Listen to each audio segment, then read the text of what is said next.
Hi, I'm Wayne Tuttle, and this is Chasing Legends.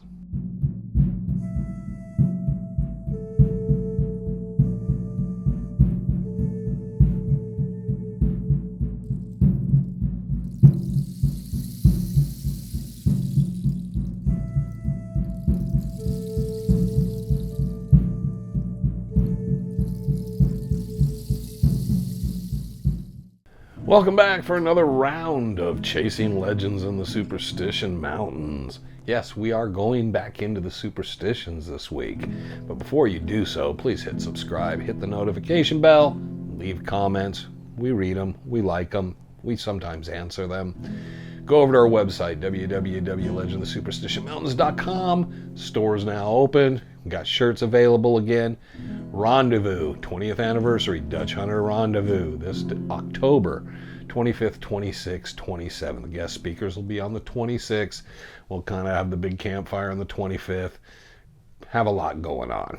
All right, so there we're done, but we're back into the superstitions, which is always my favorite. I like traveling elsewhere and telling other stories, but God, my heart's with going into the superstitions. So this week is a story I was told by a gentleman I ran into Boulder Canyon. I was back by Chuck Ayler's place, back in Boulder, and I'd been gone by there, and I'd sat back and found a spot, and a guy came through, and we were talking. And I'd kind of forgotten about this story, but I'd actually took some notes because I remember talking to him. This is probably sometime in the early 2000s. And we kind of sat back and talked for a while. And I remember the story because the man's name, what not his name, but the person he spoke of. And he asked me if I ever heard of, we talked about Chuck Ayler, and we talked about the stone house there. And we talked about a number of different things. But he said, did you know or ever come across a guy or anything about a guy named Charlie Turner? And I was like, no, I didn't ring a bell. Easy name to remember. But he said, well, they had been neighbors. And he said Charlie lived next door to him. And Charlie had a stroke. This is sometime in the early 90s. And he said he would mow his yard, and they had a shared strip between them, kind of like didn't have any kind of buffer, any walls or bricks, and he would mow that section. But after Charlie had the stroke, he just started mowing Charlie's yard too when he did his. And Charlie was very appreciative. He said he was a kind of, sometimes could be an old grumpy guy, but he said he was friendly enough. And he said one day we're talking, and he told Charlie came out because it was a Thursday or earlier. He mowed. And he said it didn't take long to mow. It wasn't a lot of grass, but Charlie came out and said, hey, you're early. And he said, well, he was going out for a trip. He was going out to the Superstitions for the weekend. So he wanted to get the mowing done early. And Charlie's like, oh, I go on the Superstitions. And he said, we had a casual conversation, nothing intense or deep or enlightening. And he just went on with his trip. This is in the early spring. He said he got into summer, and they would sit around and talk. They would have a beer. She said Charlie would bring out a beer, and they would sit and have a beer by his front porch area. He had a couple chairs, and they would have a beer after he finished mowing and talk. And he said Charlie kind of liked that visiting time. And he said after a couple of these things, Charlie would talk and, well, what happened on your trip? Okay, where'd you go? Oh, this. And then Charlie, he said one day, started talking to him and said, you need to go out there down in Boulder Canyon. And he was kind of like, huh, okay. And he said, no, there's a spot. He said, he told him about Chuck Ayler and all that. And then he told him, this is the way I used to go in. There's a couple different ways. And he started to proceed to tell him this story. Said he'd been back in there, and he was coming through Boulder, and he said he never had a problem with Chuck or any of the people in there. This has to be probably early mid-60s, at that period where Chuck had gone from Caballo's Camp to over there and built that. By the end of the 60s, I think Chuck was dead and he was gone. But he said, I would go through. There sometimes would be a group of people, maybe some people visiting Chuck. And I would just kind of skirt through. I'd wave as I went through or whatnot, but I really never sat around, never talked to anybody there. He said I knew who he was. I met him, but I never really spoke with him. And he says, so he continued down, and he's going down the creek, and Boulder Creek. And he said probably more than a quarter mile, but not more than a half mile. He'd worked his way down, and on the opposite side, on the east side, he could see where the waters, and Boulder Creek could run pretty heavy. And he could see a spot where the water had come through and taken a section out, and there was like an old ironwood tree, and a lot of the roots were exposed. But it was very shady that point of the day. So he walked over. He said the water was pretty low. It was just barely running.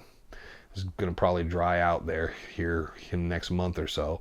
And he walked across, and he sat down in this shade spot, thought that tree plus that little alcove made a really nice shady spot. So he was sitting there, and he looked around at the tree, and he was looking at the roots and stuff, and said he was thinking if there was any gold in the Superstitions, it could be in this spot, in this tree roots and all. He said he wasn't finding anything, and so he was looking around, and much like Frank Augustine has in the past, he was looking down and messing around, and he found, if anybody knows what a pen nib is, something that was kind of about this big, long, elongated piece of gold. And he was like, that's a good piece of placer gold. And he was looking at it and thinking it had to come from here. So he kept thinking the tree roots. So he's looking at the tree roots, scraping along some of them, and he's not finding anything. He gets his pan out. He has a small pan. And he goes, and there's water, remember, still in the creek. So he goes down, gets some water, goes over, and he starts panning out some of this, and he found 4 or 5 more pieces, about a little smaller, but about the same. So he's kind of a little excited, thinking, man, this is pretty cool. So he really kind of marked the spot, looking at landmarks and things there, knew it was going to be tough. Went back across, and then he even counted out his steps till he got to Chuck's. I don't remember if the guy told me or if the guy knew how many steps it was, but he said he was very methodical about how far he was going to have to go to look for this in case anything happened, if there was a storm, anything changed, because he was worried if that tree's gone, will I be able to find it again? So he kind of marked everything out, left the mountains. Came back, and the next time he decided to set a camp south of where this spot was on the other side. But he set it up a little higher, found a nice little spot, and he said he set it up so you really couldn't see it, but you could see out from it if someone was coming down the creek, and you could see the spot he'd found, but you couldn't see him. And he kind of kept it there, and that's where he put some supplies, and he just kind of buried himself in there. And then he would go over and do his panning over there. And he said he even took some brush from the area and kind of set a little brush up and tried to make it so he could go out, get a little bit, pan and do stuff, but kind of stay concealed. Because he knew Chuck and the guys are up there, and there's other people in the area. He said for a good 8, 9, 10 years, he went to that place and would spend a week or so there. And he said there was never a time he didn't find gold. He kept working it. He tried to work out further from it, nothing. He kind of trying to work out, and he thought the creek probably moved too fast and moved whatever gold it was. But he said that one area, that one shelf, it seemed to be dropping gold into. So he explored into the mountain thinking maybe it's coming out and it's just, I'm not finding any, but when all this erosion's happening, it's dropping and the gold's just settling down in here. He continued to do it, said he just got too old eventually. His legs were giving him problems. He couldn't go back in there, but he said, every trip I ever made, I never came out of there without finding gold. And he said there wasn't a lot of flour gold. It was these pieces, chunks. And the biggest one he got was probably the size of a thumbnail. And he said that was pretty exciting. So the guy I'm talking to said, you would think, what this guy do with it, because this is during the period of time I believe still you couldn't own gold. And, Charlie told him I just saved it all up and, figured there was a rainy day, but it was kind of like my savings account if it was ever needed. And Charlie said the last time he'd been back in there was sometime in the mid-late 70s. He had made a trip, and things had changed a lot. The tree was long gone. He said at that point he got to the point where he just kind of like automatic pilot could go to the area where his camp was. He said the last trip he made, he had a little chisel because he'd been chiseling away at some of the rocks on the other side and trying to loosen rocks to see if he could find anything in the rock. He kept thinking it had to be coming from dropping down from the side of the erosion. And he did the initials CT with dots and probably about 3 inches high. And he said he put them in a rock in his camp where he kind of had his fire banked over. And he said, if you ever are back in there, you know, he told his friend, you'll know the spot. And if you get in the spot, look northeast. And he told him about how many degrees to look over by the clock. And he said about 2 o'clock, you'll look over, you'll see that spot. If the tree's not there, nothing else, just head over to that area. Start placering, you know, along that area if there's plenty of water. So I looked at the guy and I said, well, that's a really good story, and I've heard plenty of those and the superstitions and all, and most people will base and say there's no gold in those areas, even though I know a little different some of the mines in those areas, and I didn't know anything in particular that specific spot or heard the story like that. We're talking, and he said, well, I did make a trip, and he told me if you go down here, and he told me about the distance, but he said you go down this way, and he told me a few things, and he says you got to get up a little higher up. He said he did find the spot that Charlie was camping in. And he said he found the CT with the dots. And he's never been able to find the spot. He's never been able to recover any gold. He says, I'm not a prospector. I'm not good at all this stuff. At that point in time, I really didn't do a lot. But he says if you go down to that spot and look northeast, he says it's supposed to be up on that other side over there. And he said, I've looked through, but he says it's changed so much. He says between all the floods and stuff over the last 20 years or so, he said, I don't think it looks anything like what he saw. And he said he worked out about 10, 15, 20 feet out to see if he could find any traces of this gold. And he said, I've never found anything. He said, but I might not just be very good at it. So he left me with that. I was continuing down in. He was coming out. So I decided to go down. I looked, didn't find the camp. So anybody that's out there ever finds that camp with CT, it's there. I mean, I believe the guy was telling me the truth. So find that, you're up elevated, you look out about 2 o'clock northeast, you should be able to see about the spot. And dig around in the sand a little. If there's some water down in the creek, that would be beneficial. Now, the whole story is a great tall tale, and it's a great story, and Charlie Turner, and that's such a common name, and everything else.